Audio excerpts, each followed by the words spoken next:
नमस्कार. स्वागत आहे सर्वांचं आपल्या एपीसी मेड सिंपलच्या प्लॅटफॉर्मवर.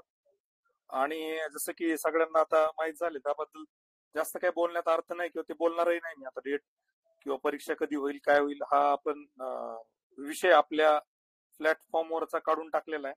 त्यामुळे आपण डायरेक्टली आता मार्क कसे वाढतील, आपण कशा पद्धतीनं पास होऊ शकू याच्यावर जास्त चर्चा करूयात, ना की डेट कधी असेल किंवा काय असेल या भानगडीपेक्षा.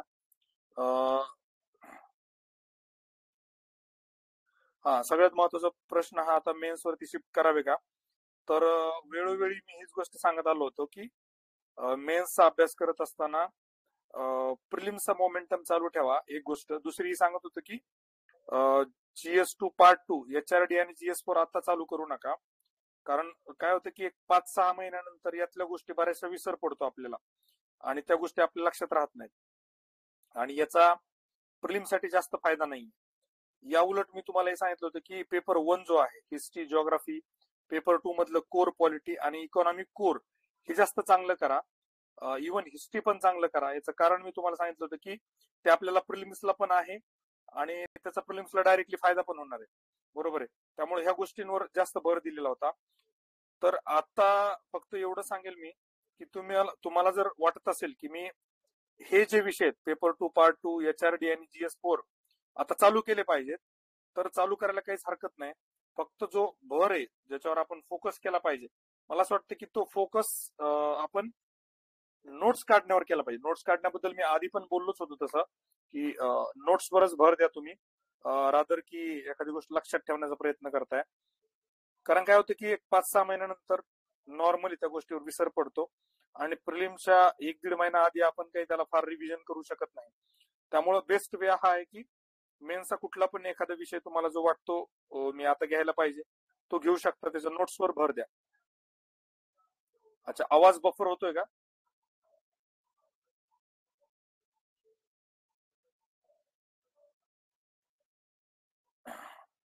हा, मुद्देसूद सांगू आपण आज.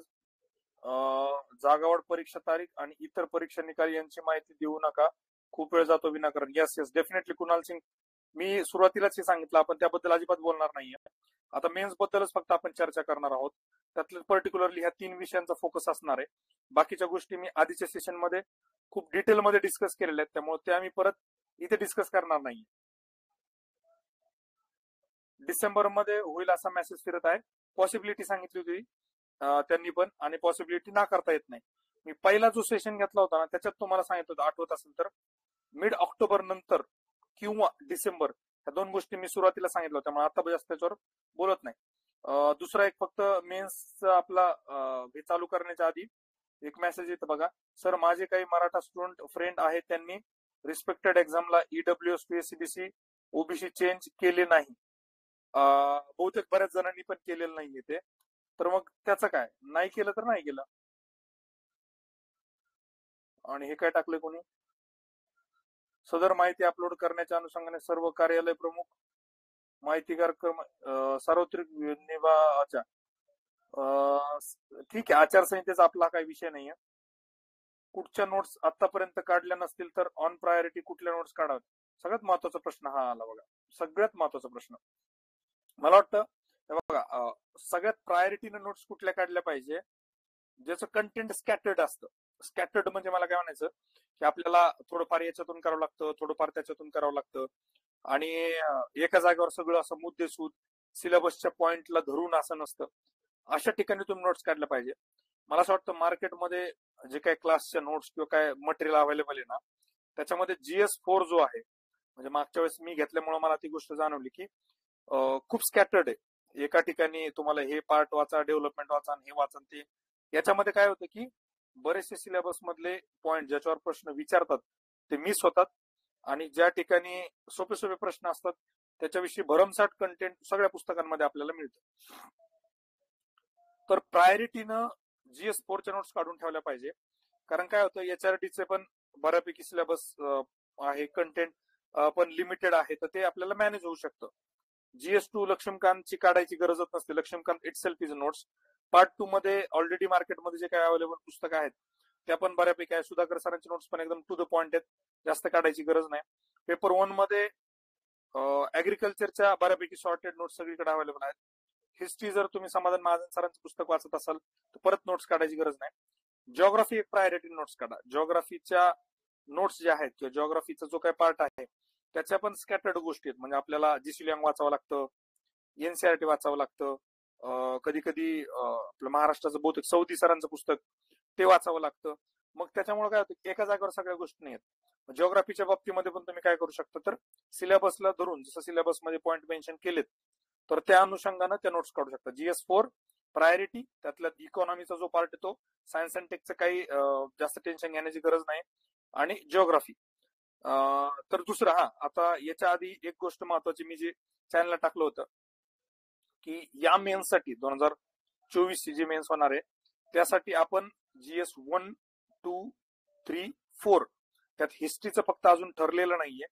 अदरवाईज बाकी geography, agriculture, paper 2 part 2, polity, पूर्ण HR, HRD आणि GS4 including science and technology, biotechnology, IT, computer सहित आपण व्यवस्थित ह्यावेळेस लेक्चर्स किंवा त्या बॅचेस घेणार आहोत. आणि त्या बॅच केल्यानंतर कुणालाही इतर काही वाचण्याची गरज पडणार नाही असा एक मानस आपला आहे, जेणेकरून मॅक्झिमम गोष्टी काय म्हणतात त्याला हिट रेशो आपला वाढला पाहिजे. मागच्या वर्षी पहिल्यांदा आपण प्रयत्न केला होता कंटेंटच्या बॅच मध्ये. सुधाकर सरांनी पार्ट 2 घेतली होती आणि HR, HRD घेतला होता. त्याला खूप चांगले एक्सलंट रिव्ह्यूज होते. पेपर झाल्यानंतर मी ते रिव्ह्यूचे स्क्रीनशॉट पण चॅनलला टाकले होते. तर त्या पण खूप चांगल्या नोट्स, पार्ट 2 च्या सुधाकर सरांच्या एकदम शॉर्ट, क्रिस्प आणि टू द पॉइंट नोट्स आहेत. HRDच्या पण तशाच नोट्स आहेत की ज्याच्यामध्ये तुम्हाला बाकी जास्त काही करायची गरज पडत नाही. त्या आपण अपग्रेड करणार, प्रत्येक नोट्स अपग्रेड करणार आहे. पण सांगतो तुम्हाला हे ऍग्रिकल्चरच्या आपण जी बॅच घेतली तर अॅग्रो इकॉनॉमी पण इन्क्लूड केलं होतं. आणि विशेष म्हणजे आपण इकॉनॉमिक सर्वे पण त्याच्यामध्ये इन्क्लूड केला होता, अॅग्रो इकॉनॉमीचा जो पार्ट आहे. कारण GS4 ला आपण इकॉनॉमिक सर्वे पण घेतला होता, त्यात अॅग्रो इकॉनॉमी तो ऍग्रिकल्चरच्या बॅच मध्ये घेतला होता. तर त्यामुळं ह्या ज्या गोष्टी आहेत तर ह्या आपण कॉम्प्रिहेन्सिव्हली करणारच आहे. जिओग्राफी फक्त नवीन ऍड होईल, तर ते टू द पॉइंट आणि सिलेबसला धरून सगळ्या गोष्टी असतील. आणि फॉर्च्युनेटली किंवा नशिबाचा भाग म्हणू आपण की GS4 मध्ये खूप सारे प्रश्न आपण जे काही कंटेंट काढलं होतं, ऍक्च्युली त्या कंटेंट मध्ये थोडासा उशीर झाला, सगळ्या गोष्टी डिले होत गेल्या मागच्या साल, पुस्तक वगैरे, त्यामुळं तर त्या गोष्टी जास्तीत जास्त विद्यार्थ्यांपर्यंत पोहोचल्या नाही. पण त्यातून एक्झाम मध्ये रिफ्लेक्ट झालेले क्वेश्चन, म्हणजे GS4 चा एवढा अवघड पेपर होता, खूप जणांना कमी मार्क होते, तरी आपल्या काही स्टुडंट्सला 75-77 पर्यंत मार्क आहेत. तर त्याच्यामध्ये सायन्स अँड टेक त्यातल्यात खूप जास्त रिफ्लेक्शन आपल्याला बघायला मिळेल. त्याची PDF पण मी चॅनलवर शेअर केली होती. आणि त्यात अप्रोचचा पण खूप जास्त फायदा झाला GS4 मध्ये. म्हणजे जिथे इकॉनॉमी युजली स्कोरिंग असतो त्या ठिकाणी science and technology part scoring झाला. बऱ्यापैकी मुलांना 25+ मार्क आले. 29 मार्क हायेस्ट होते एकाचे, 29 मार्क आउट ऑफ 45. 25 जर आपण सायन्स अँड टेकचे पकडले तर 50 मार्क कोर इकॉनॉमी, 75 मार्क इथे होतात. आणि मला वाटतं GS4 मध्ये 75 is a good enough score, right. तर तो पण एक भाग आहे. याच्या व्यतिरिक्तचे प्रश्न जे आहेत ते मी घेतो आधी, मग नंतर आपण डिटेलमध्ये एक प्लॅन बघूया.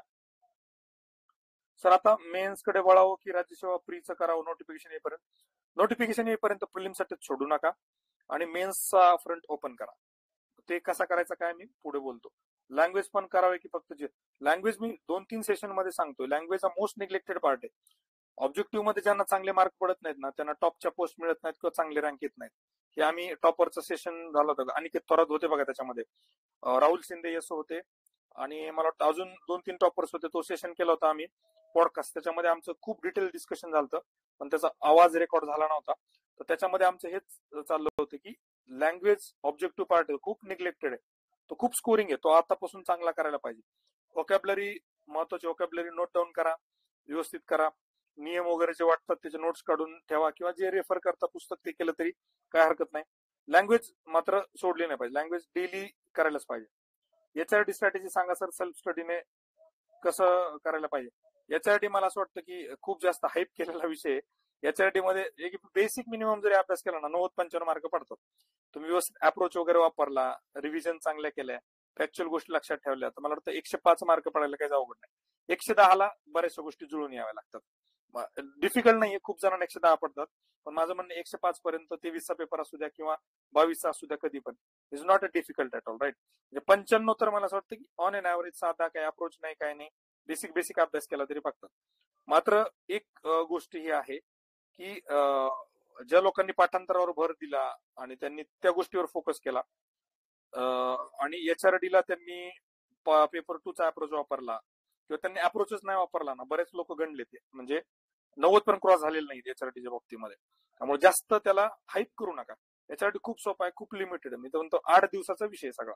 8 दिवसामध्ये चांगलं एकदम बसून व्यवस्थित केलं तर 8 दिवसात होण्यासारखा विषय, आणि काहीच कुठं असं रॉकेट सायन्स नाही त्याच्यामध्ये मार्क घेण्याचा. अप्रोच खूप जास्त काम करतो HRDच्या बाबतीमध्ये. त्यामुळं बिंदास basic minimum content plus approach जरी केलं तरी काय, बघू आपण डिटेलमध्ये. डिसेंबरमध्ये फ्री झाल्यावर मेन्ससाठी कमी वेळ भेटेल असं पण ऐकण्यात अजिबात नाही. मी तुम्हाला याच्या आधी पण सांगितलं की जरी 25 ऑगस्टला झाली असती तरी मेन्स जानेवारीमध्येच होण्याची शक्यता होती. मिनिमम 4 महिने मिळतील असा माझा वैयक्तिक अंदाज आहे. सरांनी एक्झाम डेट काय सांगितलीच नाही. एक्झाम डेट बोललो नाही, बोलणारही नाही. रेडीमेड नोट्स युज करायची की हँड रिटन स्वतः? रेडीमेड नोट्स युज करायला काही प्रॉब्लेम नाही, पण प्रत्येकानं नोट्स आपापल्या सोयीसाठी काढलेल्या असतात, त्या तुमच्यासाठी काढलेल्या नाहीये. त्यामुळं मला असं वाटतं की त्या नोट्स वाचा, समजून घ्या आणि शेवटी आपल्या स्वतःच्या नोट्स काढा. हँडरायटिंग चांगली नसेल तुमची, तुम्ही रेडीमेड नोट्सवर डिपेंड राहू शकता, पण हँडरायटिंग चांगला असेल तर स्वतःच्या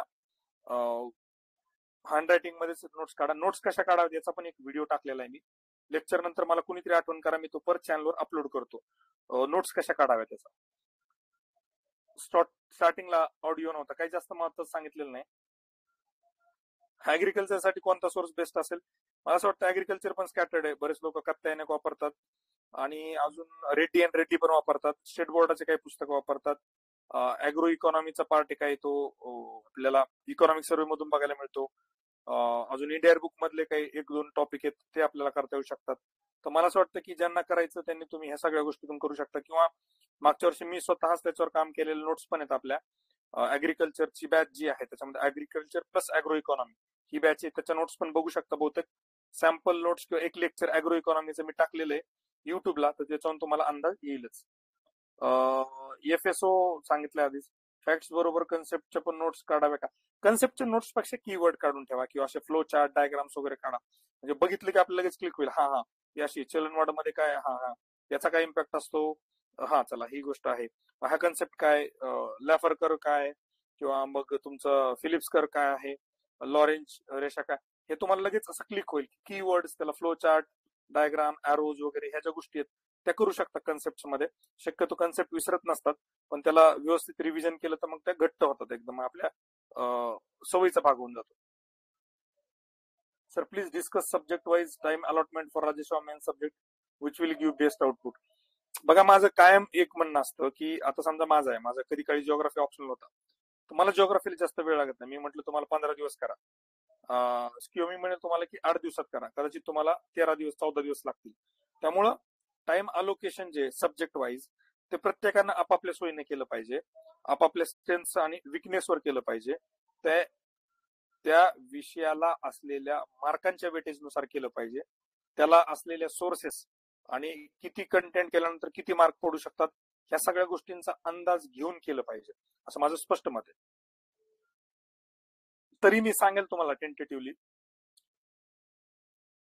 ज्या प्रीचं जिओग्राफी बघता जिओग्राफीच्या कॉन्टॅक्ट कंटेंट साठी काय करू शकतात का? जिओग्राफीचे आपण येणार आहे, जिओग्राफीची कंटेंटची बॅच ह्यावेळेस येणार आहे.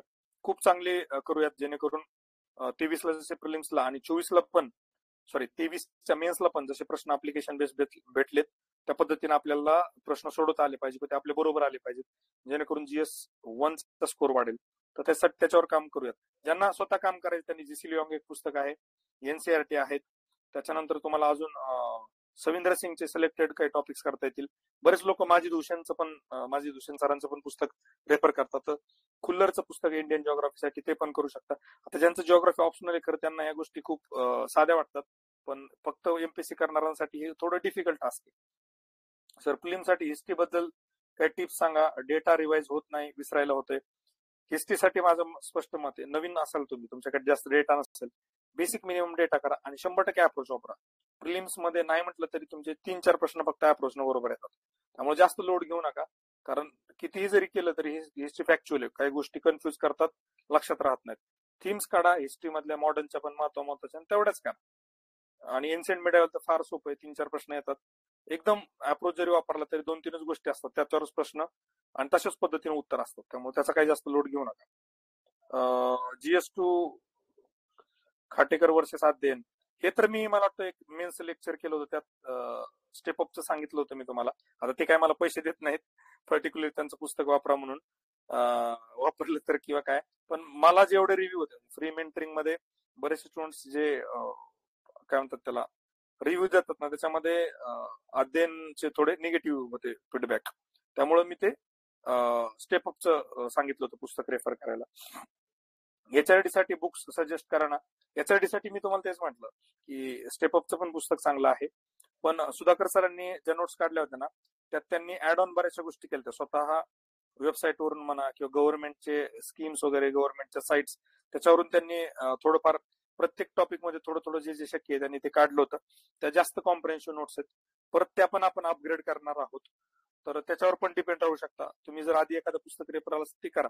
मला वाटतं सोर्स जास्त मॅटर करत नाही, फक्त एवढं की त्या सोर्स मध्ये सिलेबसच्या पॉइंट नुसार प्रत्येक पॉइंट कव्हर केला पाहिजे आणि previous year questions basic minimum cover करणारं कंटेंट असलं पाहिजे, मग ते जास्त फरक पडत नाही.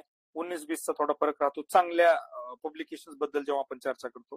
फारच एखाद्यानं टाइमपास म्हणून काढलेला असेल तर मग ते नाहीये, पण मार्केटमध्ये जे 2-3 चर्चेत असतात कायम त्यातलं फक्त असं नको व्हायला की वेटेज फार कमी, जसं पार्ट 2 साठी वेटेज फार कमी आहे, त्यात काय ते जर बाजूला केलं तुम्ही तर उरतोच काय पार्ट एवढा असा, मग त्यासाठी एवढं मोठं पुस्तक करण्यात काहीही अर्थ नाही.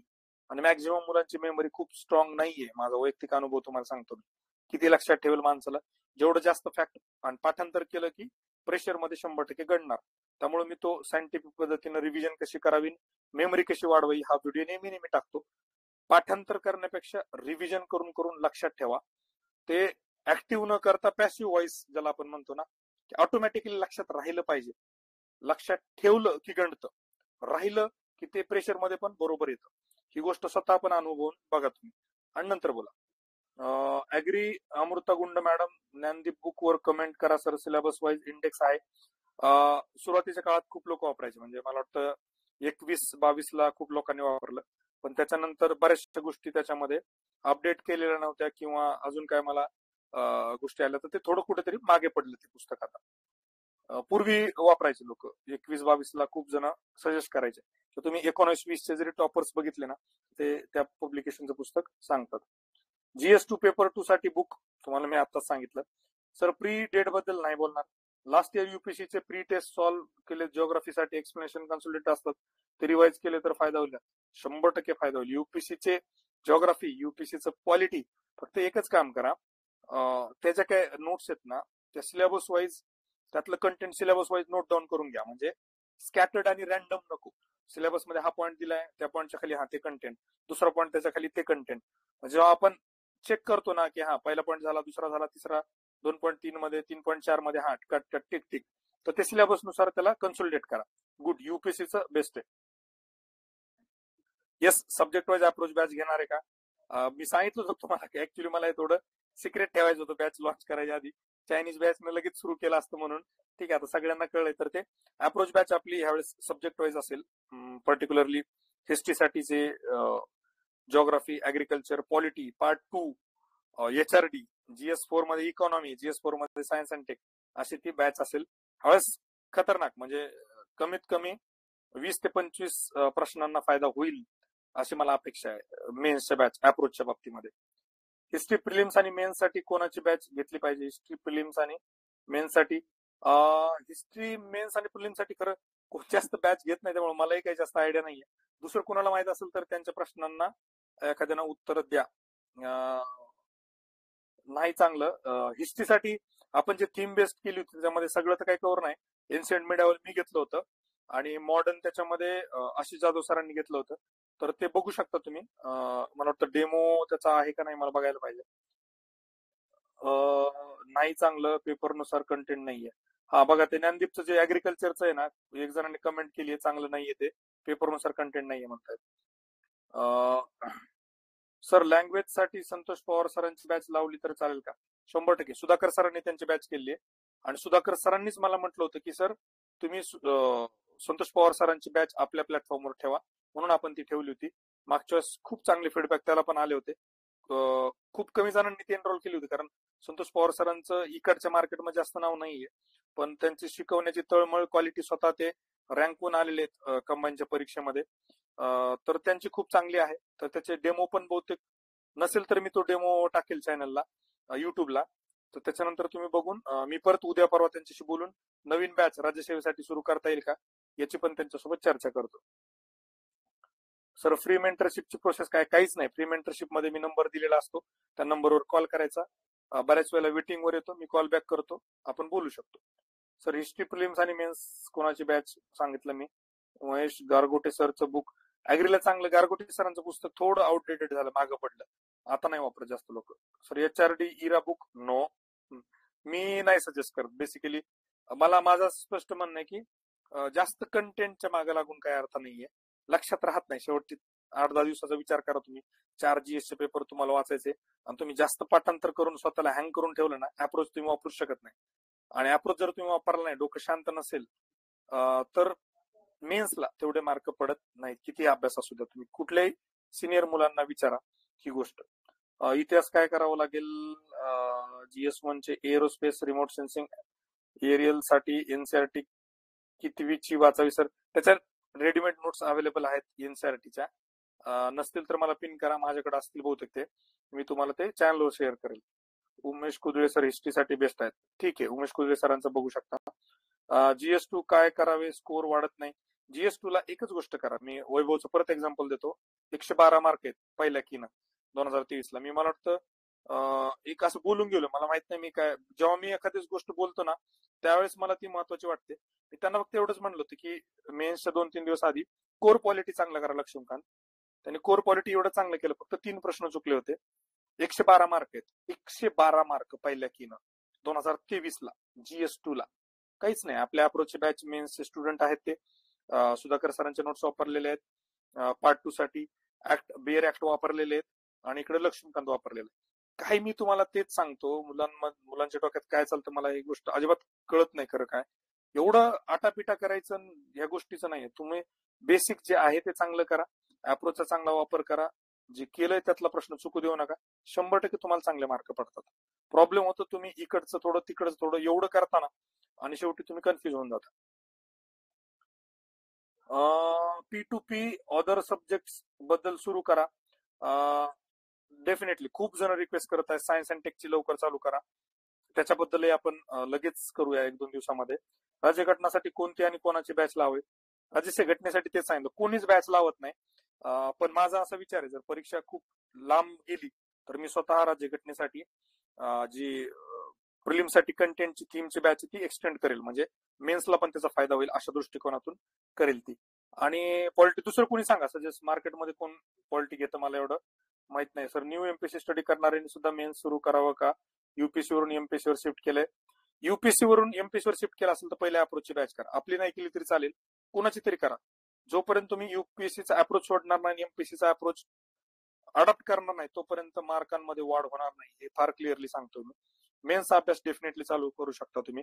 तुमच्या केसमध्ये तुम्ही लँग्वेज चालू करा, जे UPSC कडून MPSC कडे आलेत त्यांनी, आणि सोबत GSचा कुठला पण एक विषय, GS 1, 2, 3, 4 असं चालू करू शकता एक एक विषय. फक्त एवढं करा की फोकस जे प्रिलिम्स आणि मेन्सचे कॉमन सब्जेक्ट त्याच्यावर जास्त ठेवा, कारण तुम्हाला प्रिलिम्सलाच प्रॉब्लेम होऊ नये. मेन्सला तेवढा इनफ वेळ असतो, तुम्ही UPSC करून आलाय तर तेवढं तुम्ही मला वाटतं कोपअप करू शकता, मेन्सच्या काळामध्ये आरामात कव्हर करू शकता. ऍग्रीसाठी AB सौदी सरचं बुक आउटपुट देईल का?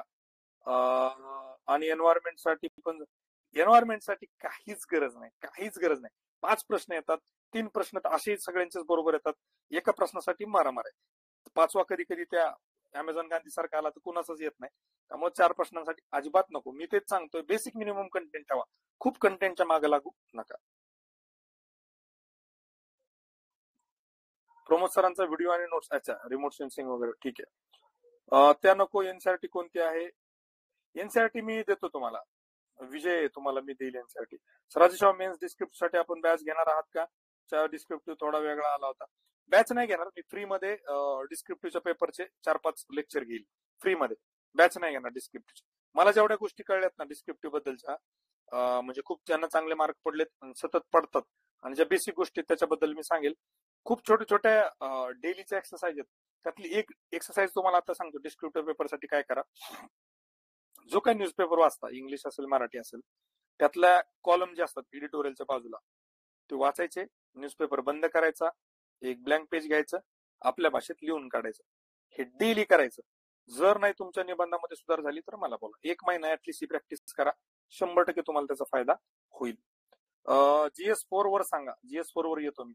GS4 ला आपली बॅच आहे, त्याचे रिव्ह्यू खूप चांगले. आपली बॅच म्हणून नाही सांगते मी तुम्हाला, त्याचे हे पण टाकले होते मी तुम्हाला. अशी बॅच छान होईल का एवढं सगळं नाही बघत बसत मी. 1 मिनिट. GS4 बद्दल टॉपर्सचे म्हणजे प्रिलिम मेन झाल्यानंतर जेव्हा मी ती पीडीएफ टाकली त्याच्यानंतर मॅक्झिमम 2022 ला ज्यांचं सिलेक्शन झालेलं आहे त्या विद्यार्थ्यांनी GS4 ची बॅच जॉईन केली होती. त्याचे फीडबॅक आणि रिव्ह्यूज पण कमेंट मी स्क्रीनशॉट टाकले होते. तर त्याचे खूप, कारण प्रॉब्लेम काय माहितीये का, मार्केटमध्ये GS4 साठी खूप स्कॅटर्ड आहे सगळं, सिलेबसला धरून आणि व्यवस्थित काय म्हणतात नेटवर सर्च करून कोणी केलेलं नाही. सगळ्यांनी काय केलंय, त्या पुस्तकातून नोट्स काढल्यात आणि नोट्सच्या नोट्स काढून मार्क नाही पडत. आणि माझं जे ऑब्झर्वेशन GS4च्या बाबतीमध्ये की गुगलवर एक पॉईंट सिलेबस मध्ये मेन्शन केलेला आणि तुम्ही तो जो सर्च केला ना, पहिले 3 लिंक येतात ना, त्याच्या बाहेर एमपीएससीचा प्रश्न जात नाही. तर मागच्या वेळेस मी हे स्वतः केलं आणि तुम्ही बघा त्यात किती क्वेश्चन त्यातून आले. याच्यावर अजून वेळ नव्हता मागच्या वेळेस जास्त, ह्यावेळेस जर वेळ आहे अजून थोडं चांगलं व्यवस्थित केलं ना, मॅक्झिमम प्रश्न सापडू शकतात. इकॉनॉमिक सर्वे एक आहे आणि अजून एक सोर्स आहे जो मार्केटमध्ये अजून अवेलेबल नाहीये, तो मी बॅच चालू झाल्यानंतर सांगेल जेव्हा त्या सोर्स मधून कंटेंट करेल. मार्केटमध्ये त्या सोर्स बद्दल कोणी सध्या काहीच बोलत नाही आणि किंवा त्या सोर्स बद्दल कोणाचं काहीच लक्ष नाहीये. पण जो काही जुना डेटा येतो 2018, 19, 20, 21 चा डेटा तो त्याच सोर्स मधून येत असतो. गव्हर्नमेंटचा सोर्स आहे. कायद्यासाठी बेअर ऍक्ट वाचणे गरजेचे आहे का? एखाद्या बुक मधून बेअर ऍक्टच वाचले पाहिजे आणि तुम्हाला मी सांगतो बेअर ऍक्टच केले पाहिजे. त्यातल्यात MLRC आहे आणि IT ऍक्ट आहे, पूर्ण वाचून होत नाही. Sudhakar sir is the best person for MLRC. MLRCचा मी युट्यूबला फ्री मध्ये व्हिडिओ टाकलाय, तो बघून घ्या. सुधाकर सर स्वतः नायब तहसीलदार राहिले, बऱ्यापैकी कायद्याचं त्यांना ऑलरेडी ज्ञान आहे, वापरात आणलेलं आहे आणि कशावर प्रश्न येऊ शकतो याचा त्यांचा सेन्स खूप चांगला आहे. MLRCचं लेक्चर मी टाकलेलं आहे, ते परत मी चॅनलला टाकेल. मला फक्त एक जण कोणीतरी शेवटी आठवण करा की कुठले कुठले लेक्चर मी युट्यूबचे चॅनलवर टाकेल म्हटलं होतं. P2P ची इकॉनॉमीच्या बॅचला मेन्सला आहे असं कंटिन्यू करणार आहे का आपण, की सेपरेट बॅच चालू आहे? बघा, सेपरेट बॅच जर P2P ची चालू सेपरेट केली तर ज्यांनी प्रिलिम्सला केली त्यांना अपग्रेड करेल, म्हणजे साधारण एक 50 रुपये वगैरे अशी काहीतरी फीस देऊन त्यांना अपग्रेड केलं जाईल.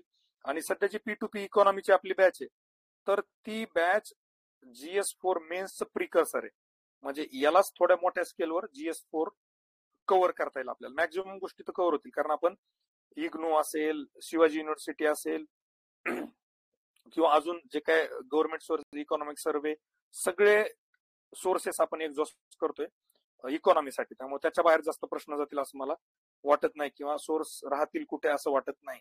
तर तेच GS इकॉनॉमी जे प्रिलिम्सला करतोय तेच आपण GS4 मेन साठी पण करणार आहोत continue. Sir subject wise approach batch मध्ये जुनियर स्टुडंट्सला डिस्काउंट असेल ना? डिस्काउंटच्या गोष्टी जास्त काही गरज होणार का, सगळ्यांना माहिती आहे आपण फीस त्यामुळेच मुद्दाम कमी ठेवत असतो की सगळ्यांना अफोर्ड करता आलं पाहिजे.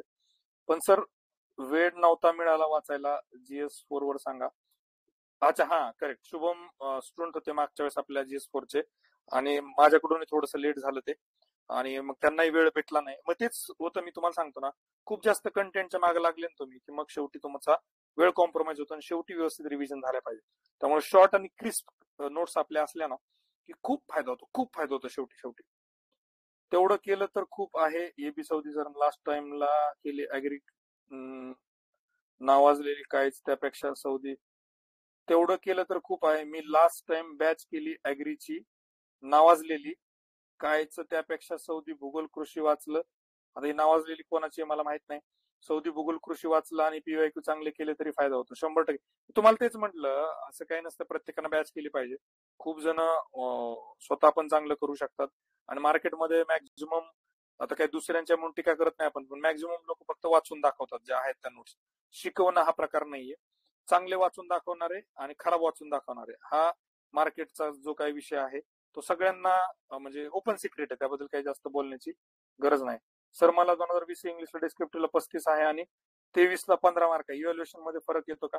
थोडाफार फरक येऊ शकतो पण एवढा नाही पडणार. कन्सिस्टंटली मी पण मेन्स देतोच, अभ्यास न करता देतो, पण मार्कांमध्ये जास्त व्हेरिएशन मी तरी बघितलेलं नाही. थोडं बेसिक मध्ये काही झालं असेल, दोन गोष्टी तुम्हाला सांगतो, एक तर फ्लो मेंटेन झाला नसेल किंवा रिलेव्हंट कंटेंट नसेल टॉपिक नुसार. या दोन मेजर गोष्टी आहेत ज्या डिस्क्रिप्टिव्ह मध्ये मार्क खालीवर करू शकतात. सर यावर्षी ट्रान्सलेशन मध्ये विजडम शब्द होता, असे दरवर्षी असतात, एखाद दुसरा शब्द असतोच, 2-3 मार्कांचा फरक पडू शकतो, त्यापेक्षा जास्त नाही. सर नोटिफिकेशनसाठी अजून किती दिवस वाट बघावी लागेल? आपला विषय नाही, सरासरी 1.5 वर्ष. आवाज ब्रेक होतोय, अजूनही ब्रेक होतोय का? एमपीसी मेन्सची स्ट्रॅटेजी कशी असावी? स्ट्रॅटेजीवरच येतो मी, एकच minute. Smartness, smart perception, good sense. Sir subject notes maximum किती पेजेस पर्यंत तयार कराव्यात? सर बघा, सब्जेक्ट हे जे आहे ना, प्रत्येक गोष्टी ह्या अशा हार्ड अँड फास्ट नसतात. आता नोट्स तुमच्या कन्व्हिनियंटच्या असतात, तुम्ही सुटसुटीत केल्या जास्त पेज होतील, खूप कन्साइन्स केल्या, एखाद्याला सुटसुटीत चांगल्या वाटतात, एखाद्याला शॉर्ट मध्ये एकदम चिटकून चिटकून लिहिलेले चांगलं वाटतं. प्रत्येकाने आपापल्या सोयीनुसार कस्टमाइज, इंडिव्हिज्युअल, सुटेबल अशा नोट्स काढल्या पाहिजेत. सर पर सब्जेक्ट, हा इकॉनॉमिक्सचे 30 क्वेश्चन्स पीडीएफ सेंड करा. सर टेलिग्राम पाठवले ते, हा त्याचं लेक्चर घेणार आहे मी. इकॉनॉमिक्स P2P चे चॅनलवर जे फ्री क्वेश्चन टाकलेत, क्वेश्चन्स सोल्युशन, याचं एक व्हिडिओ लेक्चर लाईव्ह टेलिग्रामवर फ्री असणार आहे, डोंट वरी. सर हिस्ट्रीमध्ये नाटक, लेखक, साहित्य संघ आणि संस्थापक, ऑथर्स बुक, हे असे क्वेश्चन्स कुठे?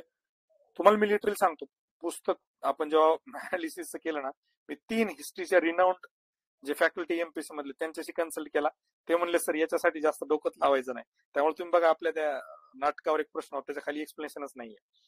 तर हे थोडंच मला वाटतं नको त्यात जास्त पडायला, खूप म्हणजे खोदा पाडन निकला चुहा सारखी गोष्ट येते. तरी बेसिक मिनिमम जर काही सापडलं त्याच्या नोट्स आपण मेन्सच्या वेळेस कव्हर करूया. सर तुम्ही मेन्स देत असतो, पण काय असं पास होणं, अभ्यास करणं यासाठी नाहीये. प्रिलिम्स जाऊन बसलो तर होते पास, मेन्सचा फॉर्म भरतो, बऱ्याच वेळेला जातो, थोडंफार कधी कधी वाटलं तर वाचतो, पण असं काही खूप डेडिकेटेडली नाहीये.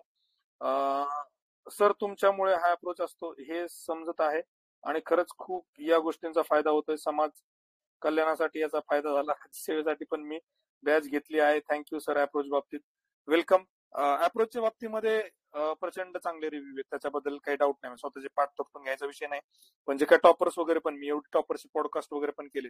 आणि आता रिसेंटली मी विवेक कुलकर्णी जे आहेत, त्यावेळेस विनायक पाटील वगैरे सगळे जे डेप्युटी एज्युकेशन ऑफिसरांचं ट्रेनिंग चालू आहे पुण्यामध्ये ना, तिथे सगळ्यांना भेटलो. मॅक्झिमम लोक आपल्याला ओळखतात 2 गोष्टींमुळे, एक तर युट्यूबचे अनालिसिस व्हिडिओ आणि दुसरं आहे अप्रोच बॅच. त्याच्यामुळे खूप जास्त लोक आपल्याला ओळखतात. टॉपर्सची गोष्ट करतोय आम्ही.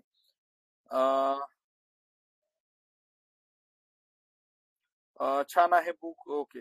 GS4 काही करता येईल बघा, पानिपत होण्यापासून वाचलो पाहिजे. मला वाटतं GS4 अगेन खूप हाईप केलेला विषय. GS4 मध्ये खूप जास्त टार्गेट ठेवू नका, 90 पडले पाहिजे, 100 पडले पाहिजे. 75-80 23च्या पेपरमध्ये मोर दॅन इनफ आहे. तुम्हाला स्कोरिंग कुठे होते? लँग्वेजला स्कोरिंग झाली पाहिजे, पेपर 2 मध्ये खूप स्कोरिंग झाली, पेपर 3 मध्ये स्कोरिंग झाली पाहिजे.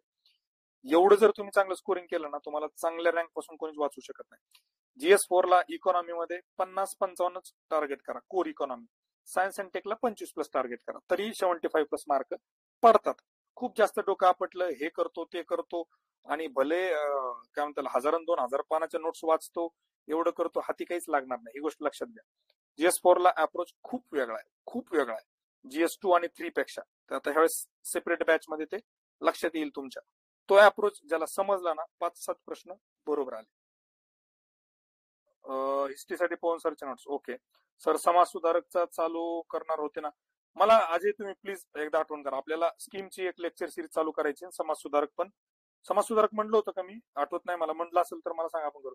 सायन्स साठी सांगा सर काहीतरी, सायन्स साठी काहीच लोड घेऊ नका. सध्या तरी टॉपर्स नुसार मार्केटमध्ये अवेलेबल बेस्ट सोर्स आपला आहे, GS4 ची बॅच जी आहे ती. याच्यात परत मी अपग्रेड करेल उरलेल्या गोष्टी. अप्रोच, LCM आणि ऑडमॅन आउट, मेनली 2 गोष्टी. याच्यावर तुम्हाला सायन्स मध्ये 25+ मार्क आउट ऑफ 45. सर हिस्ट्रीचे क्वेश्चन स्टार्ट करा ना. हिस्ट्रीचे पण करूया आपण. UPSC प्रिपरेशन करून राज्यसेवा मेन्स कडे शिफ्ट झालोय. पर्सनली आपण बोलेल इंग्लिश लँग्वेज मध्ये, त्याचा सेपरेट लेक्चर घेऊ. GS4 ला अटेम्प्ट कमी करत जावा का? नाही, असं काही नाही. अप्रोचची जर बॅच केली असेल तर अटेम्प्ट कमी करून काही फायदा नाही. अटेम्प्ट केला पाहिजे, कारण काही क्वेश्चन कॅन्सल होतात, काही माहित नसतं आपल्याला शुअर शॉर्ट आन्सर्स, त्यामुळे अटेम्प्ट जास्त असला पाहिजे. मी 80 मार्क, माझे मित्रच आहेत, सिनियर येतात, ते खूप काही ठिकाणी शिकवतात पण युपीएससी ला वगैरे, त्यांना 80 मार्क आहेत त्यावेळेस. ती पण स्ट्रॅटेजी मी बघितली काय होती काय नाही. 77-75 वाले पण स्टुडंट आहेत, त्यांच्याशी बोललो मी, काहीच वेगळं केलेलं नाही. सर खूप जण हे शिकवतात बॅच मध्ये, ते स्वतः राज्यसेवा देतात, मग भीती वाटते की झालं नाही आपलं कसं होईल. बघा, दोन गोष्टी असतात, एक शिकवणं हा वेगळा प्रकार, परीक्षेत मार्क घेणं हा वेगळा प्रकार. खूप लोकांना चांगलं शिकवता येतं, मार्क घेता येत नाहीत. खूप लोकांना मार्क घेता येतात, चांगलं शिकवता येत नाही. दुसऱ्यांना काय करायचं, दुसऱ्यांचं काय होतं याच्यावर आपलं ठरलं नाही पाहिजे. आपण आपल्या स्ट्रेंथ आणि विकनेसवर काम केलं पाहिजे, आपलं 100% दिलं पाहिजे. मला असं वाटतं की तुमच्याकडे ऍव्हरेज बेसिक स्किल्स असतील, तुम्ही तुमचं 100% दिलं आणि व्यवस्थित अप्रोच वगैरे असेल, अप्रोच म्हणजे तुमचं काय स्ट्रॅटेजी प्लॅनिंग व्यवस्थित असेल, तर राज्यसेवेसारख्या परीक्षेत पास होणं खूप मोठी गोष्ट अजिबात नाही, ऍटलिस्ट ह्या ऑब्जेक्टिव्ह मध्ये तरी. Sir theme based content back राहिलेल्या सब्जेक्टचे लेक्चर 100%. मी तुम्हाला तेच म्हटलं आता की जर परीक्षेच्या डेटवरच ह्या गोष्टी डिपेंड होत्या, डिटेलमध्ये घ्यायचं का शॉर्टकट मध्ये घ्यायचं. डिटेलमध्ये घेतलं तर तुम्हाला परत मेन्सच्या वेळेस पॉलिटी करायची गरज पडणार नाही, कोर इकॉनॉमी परत मेन्सच्या वेळेस वेगळं करायची गरज पडणार नाही. प्रिलिम्सला जे केलं तेवढा पार्ट जो मेन्सच्या सिलेबसमध्ये आहे तो इथेच झाला पाहिजे, परत दुसरीकडे करायची गरज नाही. काही काही सो कॉल्ड जुने रिनाउंड कोचिंग टीचरचे फ्री युट्यूब व्हिडिओ बघितल्यावर तर बीपी वाढते, हे लक्षात ठेवा, हे पण लक्षात ठेवा, हे तर लक्षात ठेवाच. हा ठीक आहे, ते मला त्याच्याबद्दल जास्त माहित नाही. सध्या मेन्स स्टडी करत असताना टॉपिक वाचून झाल्यावर त्यावर पीवायक्यू अनालिसिस करावे का? आधी पीवायक्यू अनालिसिस करायचे, मग टॉपिकचा अभ्यास करायचा. पीवायक्यू अनालिसिस नुसार तुम्हाला काय कळतं, कसा प्रश्न विचारला, कन्सेप्च्युअल आहे, फॅक्च्युअल आहे, किती खोलात जाऊन विचारला, त्याच्यानंतर अशा पद्धतीचा प्रश्न रिपीट होऊ शकतो का, याच्यावर अजून कुठल्या प्रकारचं अँटिसिपेशन ऑफ क्वेश्चन असेल, अशा खूप गोष्टी असतात पीवायक्यू अनालिसिसनं. त्यामुळे आधी पीवायक्यू अनालिसिस करायचं असतं, मग तो टॉपिक अभ्यासायचा असतो. प्रॅक्टिससाठी क्लास टेस्ट किंवा क्लासचे जे काही क्वेश्चन्स आहेत, आपले P2P सारखे इनिशिएटिव्ह जे आहेत त्यातले क्वेश्चन सोडवायचे असतात. Sir after prelims polity part 2 and laws, HRD science tech agri descriptive cover होईल का? फक्त डिस्क्रिप्टिव्ह जास्त कव्हर होणार नाही, बाकीचे आरामात कव्हर होतात. पार्ट 2 काय 8 दिवसाचा खेळ आहे, HRD 10 ते 15 दिवस max, science and tech again 5 ते 7 दिवस फक्त. लॉज रोज एक एक जरी कायदा केला तरी 7-8 वेळा रिव्हिजन होऊन जाईल. त्यामुळे त्याचं काय सर, मुख्यसाठी तुमच्याकडून सर्व विषयासाठी बुकलिस्ट द्या, सर्व विषयांची बेसिक मिनिमम कंटेंट तुमच्याकडून चांगला कळेल. याच्यावर एक व्हिडिओ बनवायचा आहे आपल्याला. सर हे सगळं विषय ठीक आहे, पण रायटिंग पेपरच्या काही व्हिडिओ टाका. रायटिंगचं बोललो ना मी, टाकणार आहे. पॉलिटीसाठी रंजन कोळंबे सरांचं बुक केले आहे, तर लक्ष्मीकांत पण करावे का? नाही, 2 करायची गरज नाही. कोळंबे सरांचं किंवा अभयसिंह मोहितेंचं ज्ञानदीपचं एक पुस्तक आहे, त्याचे रिव्ह्यू खूप चांगले आहेत, बहुतेक मार्केटमध्ये आता अवेलेबल नाही, मराठी मीडियम पर्टिक्युलरली करणाऱ्यांचं चालतं. कोळंबे सरांचं पण चांगलंच असतं, काय एवढा विषय नाही त्याचा. सर नवीन बॅच कधीपर्यंत येईल, सब्जेक्ट वाईज अप्रोचची काम करणार त्याच्यावर, पण मे बी नेक्स्ट 8 दिवसामध्ये वगैरेच येऊ शकते. आता सगळे क्वेश्चन मला वाटतं झालेत. जनरली आता जे स्ट्रॅटेजी आपली मेन्स बद्दल ज्या काही गोष्टी आपल्याला करायच्या त्याच्यामध्ये पहिलं मला असं वाटतं की लँग्वेज स्टार्ट करा, कुठलं पण एक लँग्वेज. मॉर्निंगचा पहिला जो सेशन आहे एक 3-4 तासाचा, मस्तपैकी लँग्वेज ऑब्जेक्टिव्ह जो पार्ट आहे तो चांगला करा. त्याच्यानंतर कुठला पण जीएसचा एक विषय सुरू करा. त्यातल्यात तुम्हाला जर GS 2, 3 आणि 4 जर करायचं असेल तर मला असं वाटतं की GS 2 चा जो पार्ट आहे पॉलिटी वगैरे, किंवा पार्ट 2 जरी केला चालू तरी काय हरकत नाही. एक इव्हिनिंगचा सेशन आहे ना, प्रिलिम्सचे पीवायक्यू जे आहेत त्याच्यावर चालू ठेवा, प्रिलिम्सचा मोमेंटम ब्रेक होणार नाही. जेवणानंतर दुपारच्या, जेवणानंतर रात्रीच्या काय करा, थोडं डिस्क्रिप्टिव्हची प्रॅक्टिस करा, अर्धा तास. तसंही आपल्याला झोपच येत असतं डिस्क्रिप्टिव्ह नंतर, त्यामुळे ते डिस्क्रिप्टिव्ह रायटिंगची थोडी प्रॅक्टिस चालू करा. त्याच्यानंतर काय म्हणता येईल त्याला, हा एक विषय जीएसचा संपला, लँग्वेज तर कंटिन्यूच राहील. पुढचा विषय घ्या, म्हणजे GS 2 झाला, GS 3 घ्या, आणि सगळ्यात शेवटी GS 4 घ्या. कारण GS 4 मधलं कोर इकॉनॉमी जे ते आपण तसे प्रिलिम्सला करणारच आहे, राईट. त्याच्यानंतर मग नाही, सॉरी, एक गोष्ट, ऍग्रिकल्चर पहिले घ्या. ऍग्रिकल्चर खूप प्रोडक्टिव्ह आहे आणि त्याचे मार्क पण खूप चांगले पडतात.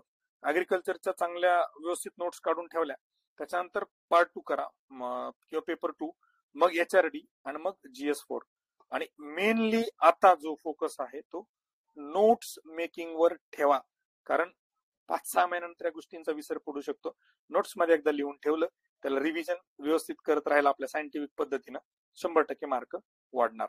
अजून काही याच्याबद्दल, काही स्ट्रॅटेजी बद्दल, एक विषय GS चा सकाळी लँग्वेज घेतलंय मी ऑब्जेक्टिव्हचं, दुपारच्या जेवणानंतर रात्रीच्या जेवणानंतर थोडं डिस्क्रिप्टिव्हची प्रॅक्टिस करतो. म्हणजे पेपर 1 जो आहे लँग्वेजचा तो डेली होतोच आहे. जीएसचा कुठला तरी एक पेपर आपण चालू केलेला आहे.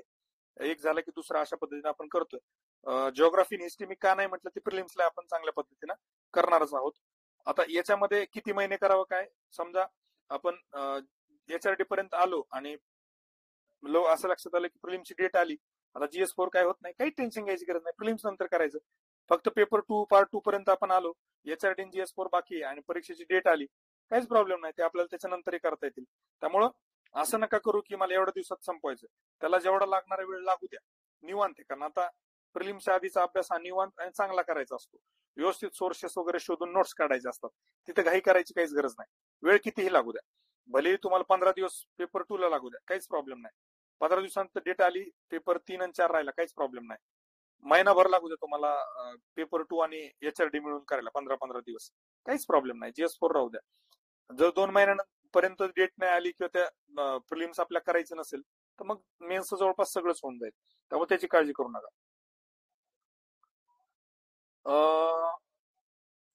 GS2 आणि GS3 अप्रोच कसा डिफरंट असावा, प्रिव्हियस इयर क्वेश्चन नुसार हे करायचं. ज्याला ही गोष्ट कळली का त्याला दोन्ही मध्ये मार्क पडतात, ज्याला ही गोष्ट कळली नाही त्याला आयदर पेपर 2 मध्ये पडतात किंवा पेपर 3 मध्ये पडतात, दोन्ही मध्ये पडत नाहीत. सर अप्रोच बॅचवर मेड सिम्पलचा लोगो डिस्टर्ब होतो, प्लीज याच्यावर काहीतरी करा. पूर्ण नवीन रेकॉर्डिंग होणार आहे, त्यामुळे ते आता होणार नाही. पहिले टेलिग्राम लाईव्ह करायचो ना आपण, म्हणून व्हायचं. आता आपण व्यवस्थित सगळे लेक्चर रेकॉर्ड करणार, तो लोगोचा प्रॉब्लेम येणार नाही. 22ला GS4 ला 80 होते, 23ला 56 आले आहेत. नेमकं काय करावं याबद्दल थोडं काही सांगा. मी तुम्हाला तेच सांगितलं, 80 वरून 56 आलेत. बेसिक 50 इकॉनॉमी मध्ये, 25 science and tech, 75, that's it. म्हणजे खूप चांगला स्कोर. काहीच जास्त करू नका, मी तेच सांगतो. खूप जास्त केलं की काय होतं, बेसिक मिनिमम सिलेबसला दिलेलं, इकॉनॉमिक्स सिलेबसला दिलेलं, सायन्स अँड टेक तेवढंच करा, बाकी जास्त काही करायची गरज नाही. 4-5 पुस्तकं, 2-3 सोर्सेस नको. इथल्या नोट्स तिथल्या नोट्स, हे मार्केटमधलं पुस्तक करतो, ते पुस्तक करतो, पुस्तकांच्या नोट्स काढतो, नो. सिलेबस मधला पॉइंट, त्याचा स्टँडर्ड कंटेंट किंवा त्याचा standard basic minimum plus PYQ आणि अप्रोच, दॅट्स इट. अग्रीमेंट्स करू आता, जागा ऍड होतील काय त्याच्याबद्दल नको. सर अग्रीमेंट्स बद्दल सॉरी, मला याच्याबद्दल काहीच माहित नाही. सर नोट्स कुठल्या सब्जेक्टच्या काढल्या पाहिजेत, मी सुरुवातीला सेशनच्या सांगितलं होतं, रेकॉर्डिंग युट्यूबला टाकल्यानंतर बघू शकता. सीसॅट साठी वेगवेगळं करावं लागलं, अजिबात करायची गरज नाही. सीसॅट वर मी 2-3 लेक्चर मध्ये सांगितलं, तेवढंच करा, बाकी काही करायची गरज नाही. जॉब करण्यासाठी मेन्स नियोजन सांगा. जॉब करणाऱ्यांनी जर तुम्हाला 5 तास वेळ मिळत असेल तर त्यात 4 तास मेन्स करा, 1 तास प्रिलिम्स करा.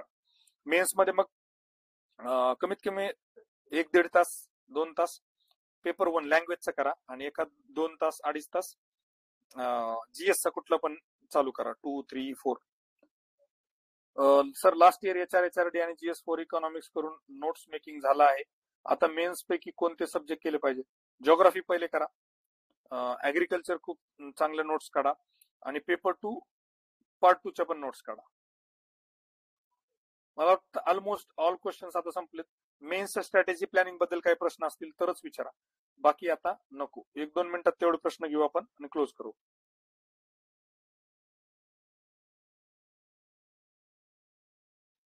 फर्स्ट टाइम मेन्स आहे, कुठून सुरुवात करावी? मला ते सांग. ऍग्रिकल्चर प्रायोरिटी असली पाहिजे GS1 मधली. मग त्याच्या आणि जर तुमचा फर्स्ट टाइम मेन्स आहे, जर तुम्ही लेटेस्ट म्हणजे नवीन विद्यार्थी आहात, तर तुम्ही जे प्रिलिम्सला आणि मेन्सला कॉमन आहे ते खूप खतरनाक करा. प्रिलिम्स नंतर बाकीचे विषय करता येतात, जसं की मी जे सांगितलं, हिस्ट्री आहे, जिओग्राफी आहे, पॉलिटी आहे, इकॉनॉमी आहे, हे खूप खतरनाक करा. प्रिलिम्स नंतर बाकीच्या गोष्टी करता येतील. फक्त आता तुम्ही फर्स्ट टाइम आहात तर लँग्वेजवर आतापासून चांगलं काम करा. थोडं रोज मॉर्निंगचा जो पहिला स्लॉट आहे तो लँग्वेज करा, चालेल. मला असं वाटतं ऑलमोस्ट ऑल क्वेश्चन्स आता प्रिलिम्स सायन्स साठी आपण करूयात, काय म्हणतील त्याला, P2P च्या माध्यमातून पण करूया. So thank you very much. आणि काय असेल तर आपण परत एखाद्या सेशन मध्ये भेटूयात. Thank you, good night.